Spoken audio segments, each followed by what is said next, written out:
Welcome to your R3 Life Group. This week we started a new series titled Economic Atheist. So I have a question for you. What side of the fence do you live on? You see, Pastor Phil challenged us this Sunday to look past the title of the sermon series and really focus on the heart of the matter.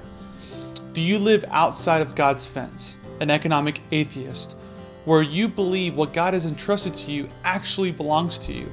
Or do you live within God's fence, an economic theist, where you honor God with what He's given you? In God's economy, there's a cycle that applies to each of us on a practical level. In Leviticus chapter 19, verses 23 through 25, it says, "When you enter the land and plant fruit trees, leave the fruit unharvested for the first 3 years and consider it forbidden. Do not eat it.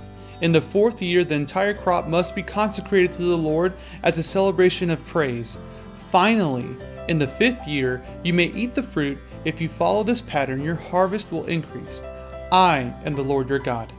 Sow, grow, and harvest. This proves to be more than just a cycle on how to maintain a crop. This is how God designed our lives to function. First, we sow. Another name for this word is hard work. Anything worth doing requires hard work, and some of you in this room are already shaking your head up and down. There is always a sowing season. It moves beyond just putting in your hours at work. It means working hard to honor God. And once we've done this, once we've sown, it leads to the next season. Grow. Patience is a virtue. We just aren't that patient in our world today. This is when we take time to prune and mend the crop, or our lives. We give time for deep roots to grow so that the harvest will be plentiful. In Leviticus, it gives the fruit tree 3 years to develop and mature. That is true of our lives and in our work. We allow God to nurture our lives and teach us that hard work and patience benefits us. Harvest. In God's plan, the harvest only begins when we give Him the first fruits. In our culture, we want always to be in a season of harvest. When we break the cycle and cling onto the harvest, we begin to live outside the fence. And when we say harvest, we're talking about a lot more than just money. This cycle reveals God's design on how we should use our time and resources. And when we practice sow, grow, and harvest, we begin to live within the boundaries of God's fence, which is full of His promise and His protection.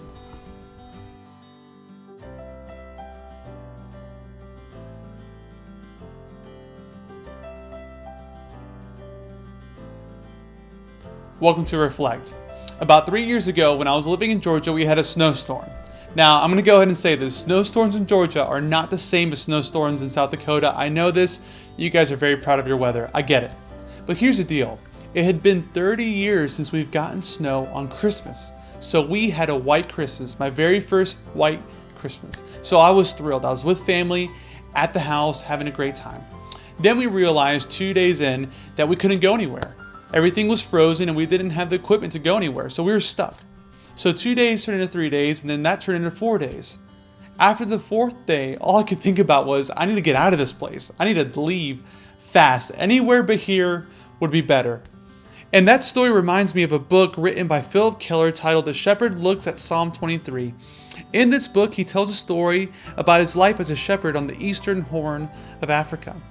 And one of his sheep just kept trying to find a way out of the fence. And there was nothing wrong with his land. He was a careful and protective shepherd. And his land was perfect for grazing. The thing is, the sheep would escape, but the land that the sheep went to was less fortunate. The grass wasn't greener. It was a poor land, but for some reason it kept breaking out. And that can be us too sometimes. We believe that staying inside of God's fence means we're constricted, we're confined. We don't have any freedom, we just gotta break out. But take a second and read Psalm 23, because I believe it gives us insight on this topic.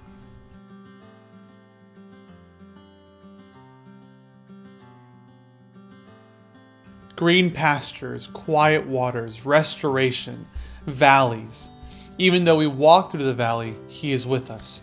Staying inside of God's fence is His best for us. And in life, there's a whole lot of land to explore, and His pastures are endless if we remain in Him. And it's in our nature and it's in our sin to try to find a way out. And if we look hard enough, we will. And there are still storms in God's pasture, within His fence. but he always provides a shelter and a refuge for his flock. Psalm 23 promises that. So why settle for anything less? That story mentioned in Philip Keller's book ends by putting the sheep down. Why? Because it taught the other flock how to jump fences as well. And when we jump fences, it doesn't just affect us, it affects the ones we love.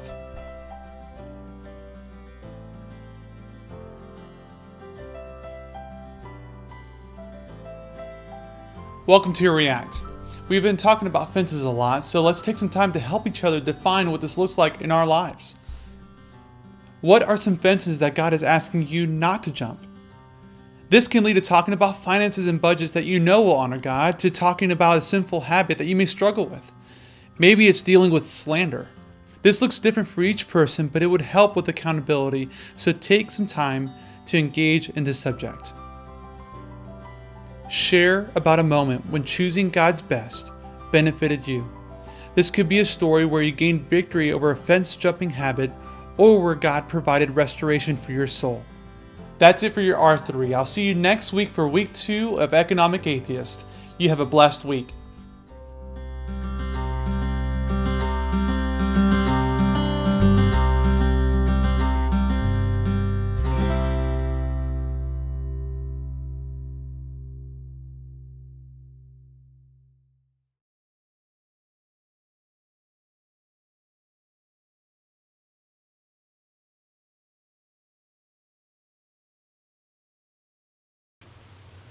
This is it.